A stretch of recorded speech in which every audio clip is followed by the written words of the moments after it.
मौकों को खत्म कर दिया जाएगा जहां पे इन अधिकार का लोग उपयोग कर सके, तो फिर अधिकार रहने या संविधान रहने से उन लोगों को क्या ही मिल पाएगा। ऐसी परिस्थिति पैदा कर दी जाए कि देश बाबा साहेब के उस कथन पे आकर के खुद खड़ा हो जाए जिस मुहाने पर उन्होंने 1953 में ये बातें कही थी। शंकाओं को फिर से धार मिल गई है, जिसमें ये दावा किया जाता रहा है कि ये सरकार मौजूदा संविधान को ही हटा देगी। अब संविधान और आज के समय में उस पर हो रहे चर्चा, उस पे उठ रहे संशय, लोकसभा यदि बहुमत है जी के द्वारा दिए गए उनके सफाई वक्तव्य, इस संविधान को कोई खत्म, जिसमें डॉक्टर अंबेडकर ने 1953 के दौरान राज्यपाल और अल्पसंख्यकों के अधिकार के मुद्दे पर वर्तमान सरकार संविधान को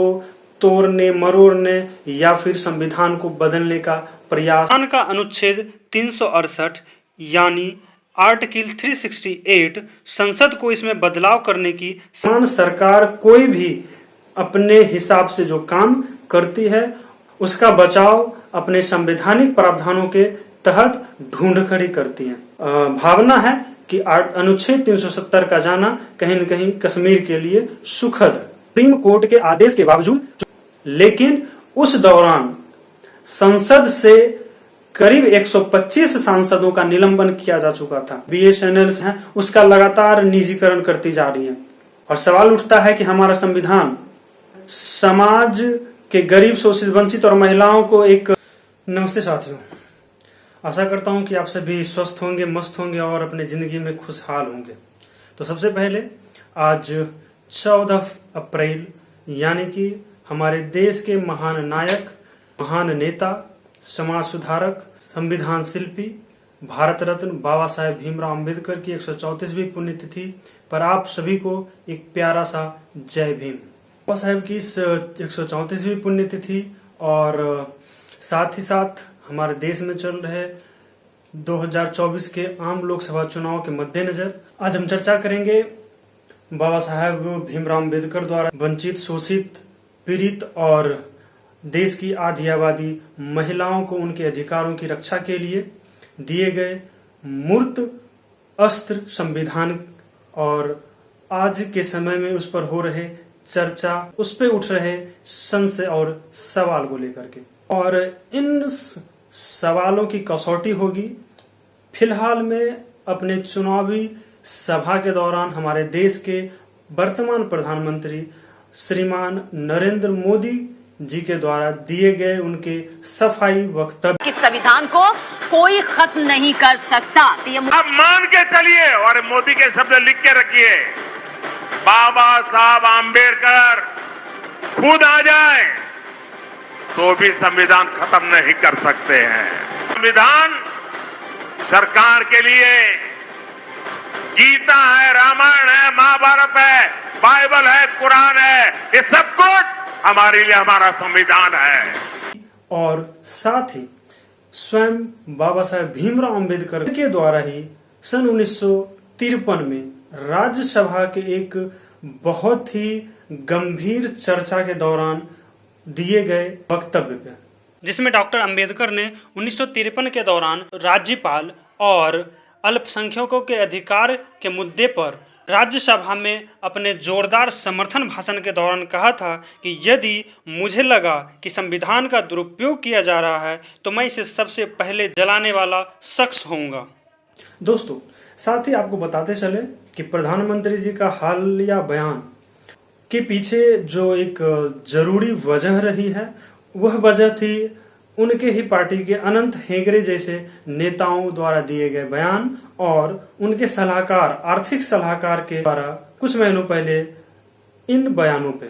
अब की बार 400 पाल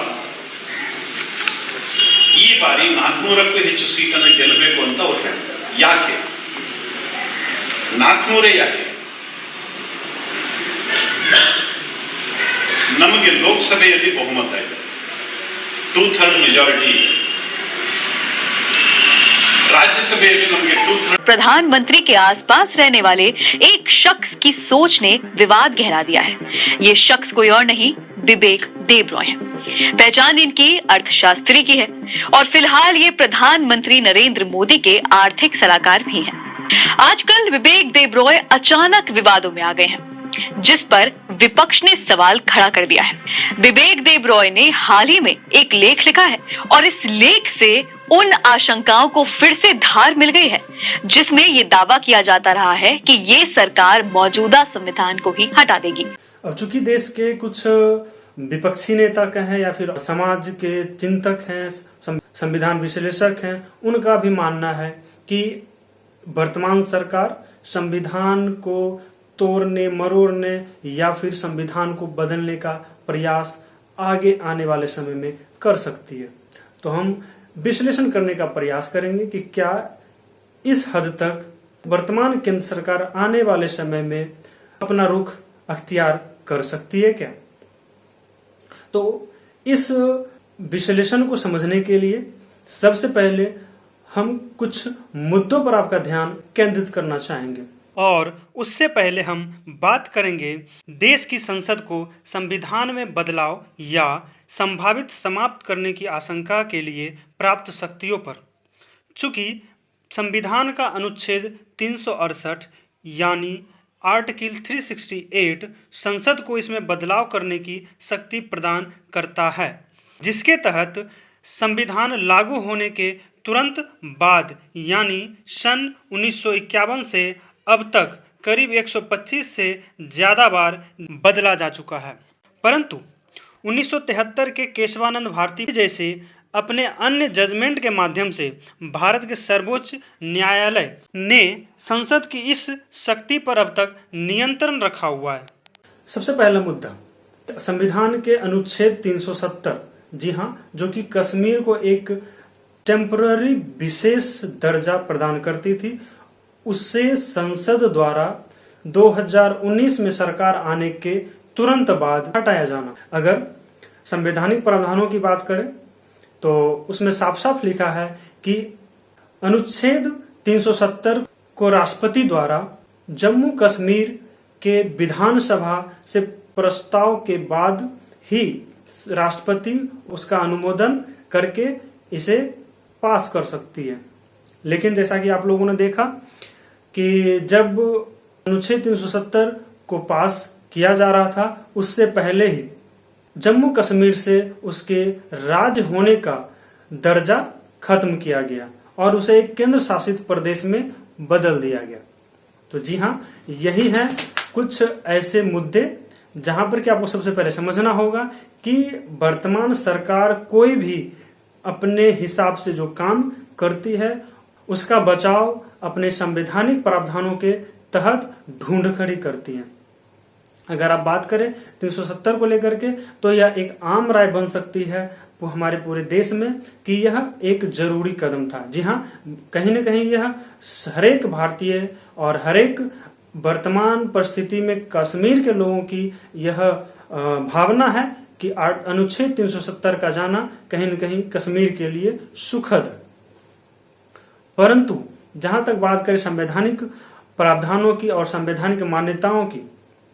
तो जिस तरह से अनुच्छेद 370 को हटाया गया था उस टेक्निकलिटी के आधार पे निकाला गया कि वो केंद्र शासित प्रदेश में बदलकर वहां की संविधान सभा की शक्तियां केंद्र में समाहित कर दी गई और उसके बाद अनुच्छेद 370 को हटाया गया, जो कि तकनीकी आधार पे संवैधानिक कदम ही कहा जाएगा। लेकिन अगर इसी आधार पे बात की जाए कि अगर समय की मांग थी और 370 को हटाना जरूरी था, तो यही परिस्थिति आप दिल्ली में लेकर के आते हैं कि दिल्ली में अगर यहाँ की केजरीवाल सरकार, आम आदमी पार्टी की सरकार, जो कि संवैधानिक प्रावधान है कि यहाँ की कुछ ऐसे मामले हैं जिसपे सीधा हस्तक्षेप केंद्र सरकार का ही होगा, लेकिन यह कुछ समय पहले की जरूरतें थी। लेकिन क्या सुप्रीम कोर्ट के आदेश के बावजूद, चूंकि सुप्रीम कोर्ट की टिप्पणी थी कि अब परिस्थितियां वैसी नहीं रही, अब समय बदल चुका है और ये सारी शक्तियां अब राज्य की चुनी हुई सरकार के पास होनी चाहिए, फिर भी केंद्र सरकार ने सुप्रीम कोर्ट के उस आदेश को संसद से प्रस्ताव पास करके बदल दिया, पलट दिया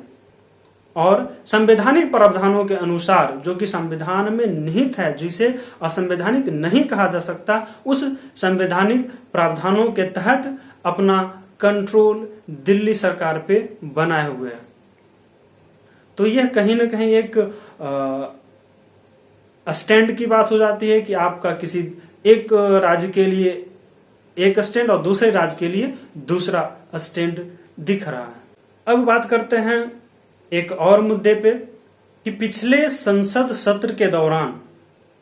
जो नए संसद भवन परिसर में आयोजित की गई थी, उस दौरान 3 प्रमुख क्रिमिनल कानून, जी हां 3 प्रमुख क्रिमिनल कानून आईपीसी, सीआरपीसी और इंडियन एविडेंस को बदलकर 3 नए कानून संसद से पास करवाए गए। लेकिन उस दौरान संसद से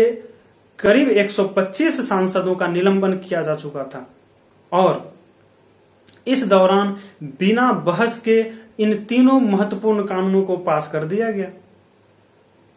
तो बात उठती है कि संसद से पास कानून क्या बिना किसी संसद सदस्य के बहस के पास कराना लोकतांत्रिक मूल्यों और संविधान के अनुसार है? वर्तमान केंद्र सरकार के इन बीते कुछ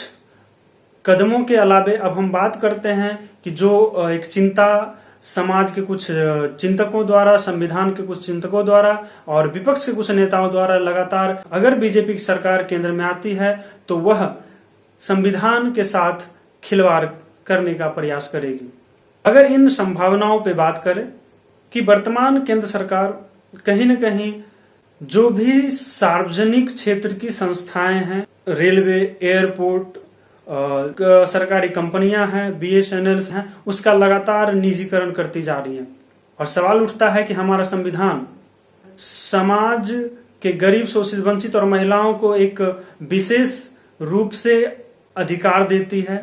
उनको बराबर आने का एक मौका देती है। जब संविधान के होते हुए भी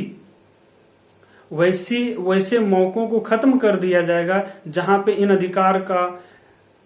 लोग उपयोग कर सके, तो फिर अधिकार रहने या संविधान रहने से उन लोगों को क्या ही मिल पाएगा। और अब अंत में छोड़ जाते हैं आप लोगों को एक सवाल के साथ कि मोदी जी के इस वक्तव्य का क्या मायने रह जाता है बाबा साहब के इस कथन की कसौटी पर कि यदि मुझे लगा कि संविधान का दुरुपयोग किया जा रहा है तो मैं इसे सबसे पहले जलाऊंगा, या फिर बीजेपी के अन्य नेताओं और आर्थिक सलाहकार द्वारा दिए गए उनके वक्तव्य के असल में क्या यही मायने हैं कि ऐसी परिस्थिति पैदा कर दी जाए कि देश बाबा साहेब के उस कथन पे आकर के खुद खड़ा हो जाए जिस मुहाने पर उन्होंने 1953 में ये बातें कही थी। आशा करते हैं कि इस छोटे से चर्चा में आप लोग कुछ बातें समझ में आई होंगी। अगर वीडियो पसंद आए तो लाइक करें, शेयर करें और चैनल को सब्सक्राइब करें। धन्यवाद।